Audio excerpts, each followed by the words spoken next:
Hey guys, welcome back to the channel. This is your friendly neighborhood summoner Maladar, and today in this video that's uploading so late, we're gonna be chatting about the July 4th offers that are gonna be dropping in less than, I don't know, like in less than a day. It's a couple of hours, I don't know, a little more than 12 hours. Is it still worth investing in this game? This game has been out for 6.5 years, and much of the same issues that we've had with the game back in 2015 or 2016 or 17 and so on are still prevalent today. It's not just the game bugs or certain aspects of the game, but the whole MCOC culture as a whole. What's the point to still spend hundreds of dollars on MCOC when the game is like largely, let's be honest, it's kind of like dying. I know personally I've stopped spending on these big offer days. Last year on July 4th, I didn't get I didn't get all the offers. It was the first 4th of July where I didn't get all the offers. Then the Cyber Weekend came, and months later, and it was the first Cyber Weekend where I didn't get all the offers. And then Christmas rolled around, and those offers I got like one or two of them, and that's it. And here we are this year, and like, is it really even worth it getting any of them? Because if it's just gonna be crystals or crystal related items, it's still gonna be like RNG largely. And sometimes in the past I got just a little lucky, but most of the openings on any of these big offered sale days have been crap openings. So like, I know it's very exciting to get so many crystals at once, like 6 stars and Nexus 6 stars, but it's still that RNG that you're gonna get such a crappy champion out of them, and then you're like, oh my god, I just spent like a bunch of, like a couple of $100, and I'm getting like a Cyclops and a Rhino, and like a whole bunch of other champions, and it's just, the feeling is just like you just wasted all that money when you could be getting something else, man. You could be getting a PlayStation 5, or I don't know, like pay a couple of bills, or go grocery shopping, and I don't know, you could do anything else that has more value in your real life than spending money in a game that's being developed by a developer that largely doesn't care about the players. And forget about what the tight-knit community that's tight with Kabam. Forget what they tell you, man. Those people are there to speak for Kabam. They're not gonna tell you the truth. You see one of these big YouTubers every now and then get angry at something, like at Sigil Scarlet Witch, because you have to pay for her for 6 months. And of all the things that person could get angry about for 6.5 years, that's what he got angry about. And then you see some other person that gets upset about one tiny aspect of the game, and then they'll complain about that. But every other day, oh, the developers are working on it, and they're trying so hard to fix the game. Come on, man. Nobody's trying to fix the game. The game is dying, bro. Look at quarter 1. They made the least amount of money the first quarter of 2021 that they've ever made in MCOC, bro. Wake up, man. This game, like, I see a lot of people are going to Marvel Future Revolutions, and it looks nice, good graphics, some nice story, but it's still made by Netmarble. Guess who owns MCOC? Netmarble. It's the same thing in a different packaging, man. Like, I don't know, like all this mobile gaming, man, all this microtransactions, the loot crate craze that they have in different packages, like, look at the other day when they had all those crystals for like a different crystal for a different hour of the day. Like Kabam, like the games account was advertising it like they were giving stuff out for free, when in fact they were openly advertising gambling, and kids play this game. I mean, I've contributed to the problem. I'm not innocent. I've done many openings with paid crystals, and you know what? I feel crappy about that, because me, in thinking that I'm doing something fun for the people that are playing this game, I'm like, oh my god, that's just not right. And how many people are willing to admit this, like in a video? Like, how many of the big guns on YouTube are willing to admit this, like openly? Like, I want to see that. I don't see them. It's just, I don't know, man. I am part of the problem. The alliances that I've been in are part of the problem. The high end, top end of this game are part of the problem. But guess who's the biggest part of this problem? Kabam. Kabam knows about everything that goes on in this game. Every little thing that goes on in this game, they have it recorded. It's in the data code. They have the logs. They have everything. They can see everything. They can track everything. They can ban anybody at any time for any goddamn reason. But they haven't. They haven't. And they don't care. Why would they ban forever somebody that's giving them money? Loads of money. Thousands of dollars weekly, monthly, tens of thousands of dollars yearly. Why would they ban that person? If you were a business and somebody is giving you money, why would you deny that customer to be part of your business just because a bunch of people are complaining? It's a culture. It's the MCOC culture that everybody has been contributing to from the very beginning, in this pay-to-win fiesta that's being falsely advertised as a free-to-play game. It's not a free-to-play game. It doesn't care about free-to-play players. It's not marketed for free-to-play players. It's all about money, money, money, money. And if you're still in that bubble of yours where you don't see it as that, I'm sorry to break it to you, man, but you've been scammed for 6.5 years. We've all been scammed, but I know what I'm involved in. I'm not a free-to-play player. Hell yeah, I bought a whole bunch of offers, man. Like, the amounts that I've spent in some of the years past is just crazy. But I had fun while doing it. So I don't regret it. But at the same time, I'm like, this is such a crappy developer because they really don't care about the real issue. It's in the TOS. You cannot share your account, right? But how many of the top YouTubers have been sharing their accounts? Hey bro, let me try that champion for like a minute and see how he plays. Hey bro, I'm gonna be flying across the ocean. Can you just move me in a queue in the morning? Hey bro, can you just place my defense because I'm traveling to Miami? Hey bro, this has been going on from the very beginning. That's account sharing. And yet we have people that complain, oh my god, the mercs and the pilots, the cheaters. No, bro, everybody has been breaking the goddamn TOS from the beginning, man. Remember when alliances were doing all the resource drops? Everybody was doing it. Everybody was doing it. There is not one alliance that has been in Alliance War Masters or playing AQ Map 6 when it was the top map, or AQ Map 7, that has not purchased donations from someone else. There's not a single one. And I know that for a fact. And then you have members of the same alliances going on the forums or talking on, line chat or Twitter or whatever, some of their YouTuber pals, and they're like, oh my god, that's such a bad behavior. Well, you guys are doing it. You guys have been doing it. We're some of the first ones to do it. So here's what I'm trying to say right now.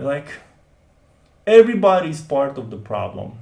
So we all either quit playing the game or everybody just needs to shut up. This is not an innocent community. Everybody has been contributing a little bit, just a little bit to the problem. Maybe you, Bob, that's watching the video right now, maybe you never shared your account with anybody. Maybe you never asked a friend to move you an alliance quest because you had a interview in the morning, or you had to go pick up your kid from school, or you just, something happened and your power went out because you were in a country that had a snowstorm, right? So you didn't want your alliance to get screwed over, so somebody else moved you, right? Maybe that didn't happen to you personally, but guess what? One of your alliance mates, they did it. You were in the alliance. You benefited as a whole from that thing. You're part of the problem. I know, it's this predominantly in the US right now. Not a lot of people want to feel responsible, right? Everybody's avoiding getting any of the blame for their own behavior. Well, guess what, man? It's time to put your big boy pants on and sharing the blame and feel responsible just a little bit, because we've all been contributing to this fake MCOC culture. So in my preparation for 4th of July, I'm gonna be opening. Oh my! I went on a whole rant there, didn't I? Yes, I did. We're gonna be opening some of these arena crystals. You like I just switch from one thing to another? I'm 11 minutes in, man. What do you expect? We're gonna open some of these uncollected arena crystals. Oh my God, man! It's just too much, man. With the MCOC, it's just too much. So let's open. How many should we open? Should we open 50? Okay. If I'm at like 5,000 units after this, I would be happy. But I don't know if that's gonna happen. Okay, so it's just 75 units. Oh boy, I'm not even gonna get to 4,000. My advice for tomorrow, don't spend. I don't think I'm gonna spend. I said like about a month ago that I'm not gonna be spending. And maybe I will get one or two offers. I'm gonna get the ones from the units. That's why I'm opening these crystals right now. But it's just I'm not feeling it. Why should I spend? Why should I like keep pumping? That's actually I got some good units there. Why should I keep pumping money in this developer, man, when they're doing nothing? Like nothing. It's just one giant PR campaign that never ends. I did say I was not gonna get these anymore. Screw it. Let's just go for it. Open 10. Oh, that's good. Wow, almost 6,000 units. Okay, I'm not gonna complain about that. And I'm gonna do some arena tonight. Whatever I have in the morning, I'm just gonna pop open. But I got a whole bunch of units, man. Like seriously. Okay, and I do have something else to open. So let's end on a positive note. Cavalier Iron Tomb crystals. I'm gonna open 5 of these. Just get one at a time. We're gonna do the Maladar method of opening. Sorry if I was a little bit too negative there, but I'm not saying anything that's not real, okay? I know I don't have the most views and the most subscribers, and I don't even care about that, but I have been in some shady alliances, man, and that's a fact. I wasn't shady, but some of the people in those alliances were shady, but I was just happy to be along for the ride. I'm not gonna be here and say that I didn't know about anything that was going on. It's true. In some ways, I didn't know about a lot of aspects about the alliances that I was in. And when I say that, I refer mostly about Core and MMX, right? But I was so happy to join a top alliance at a time that you know what? The day before I was like, oh my God, a bunch of cheaters, screw them, la la la la la la la la, right?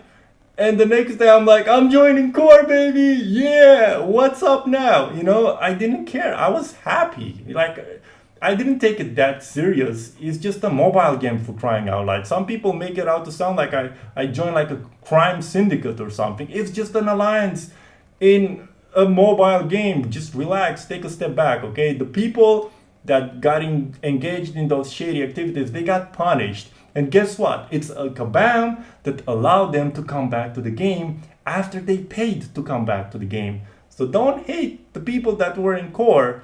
Hate kabam because they allowed it to happen. So anyway, once I joined back Core, it wasn't the same. Once I joined, me and my friends, it was not the same Core. It was not the #1 alliance anymore. It was a #2 alliance, and in some respects, it was still #1, like rating wise. But then, like months later, the whole alliance split, and that was that. And with MMX, man, it was so much going on in MMX. Like, first of all, I was so happy to join MMX, right? And at the time, I got wrongly banned. I still don't know to this day why I was banned. But imagine being banned and at the same time getting invited by MMX. Like, they wanted me so badly, some of their guys, they were like, no, you need to join. We don't care that you're banned. Just you have a couple more days, a week left or whatever, and then you're just gonna join. So think about that as in terms of value. So they recognized the value that I would bring to the alliance, that even though I had just been banned, they were like, you know what, you should join the alliance. So that was like a cool moment for me as a player in this game. As for why I got banned, I don't know, man. I got wrongly banned one time. I was in LGN1 and a whole bunch of people got banned, and I guess they just banned a whole bunch of people, no matter who did something or not. It was just like a 1 week ban. And the day I came back after the ban, I made this video that I since deleted because a whole bunch of stuff happened. And I started speaking badly about a whole bunch of people at Kabam, Adora, and Kabam Mike, and a whole bunch, like I was using very bad language, right? And guess what? Like 2 hours later, after I uploaded the video, I got a second ban. Like I wasn't even playing anything. I was not. It was not even a queue going on or Alliance War or something. And there you go. I got my second ban for a month. So when I say that Kabam is a bad developer that's full of shit, I know exactly what I'm talking about, because I know people who have been communicating with high ranked people in Kabam that oversee this game, and basically, when you have those relationships, you can basically get anybody banned. And stuff like that has happened in the past. Like people that some people have been worshipping in this positive community have gotten people banned just like that. And I know you don't want to believe this because it's just me saying it, but I'm telling you, man, I don't care. Remember like 2 years ago when Ricky Gervais was hosting the Oscars for the last time, and he was just letting it all out because he didn't care, because he was not going to come back to host the Oscars anymore. I'm in kind of like a similar position where I just don't care about the game. I don't care what happens. So I'm just letting it all out, man. Like the stuff I know about so many people in this game, and all about these fake content creators and what they really think about everybody and the game and this and that, is just, oh my God. It's like I'm all sweaty already. So I'm like a treasure trove of secrets. Secrets that I've kept until now, by the way. So I don't know. Maybe I'll share some stories, or maybe I won't. And I haven't gotten a single 5 or 6 star. That's why I bought the tech daily offer, and then I was like, you know what? I'm not gonna spend on these for these Cavalier shards, because I know I'm just gonna get 3 and 4 stars, and voila, all I got was 3 and 4 stars. But you were probably watching for the conversation, right? Not really for this opening. Anyway, I feel like I went on so many tangents, but the bottom line is, thank you if you're still watching. If you're still watching this and you want to know more about some of the little things I started speaking about without giving any names, yeah, I don't know. Maybe I'll do something more about that. But thank you so much for checking out the video. If you've enjoyed any of this, yeah, give it a like. If not, then don't. It's cool. Sub to the channel. I'll see you tomorrow for 4th of July. Hopefully, I'm gonna be a smart boy and not buy anything, because giving money to Kabam is just about the worst thing anyone could do with their money at this point in time. Anyway, have a good evening, good morning, wherever you may be around the world, and just see you later. Bye bye.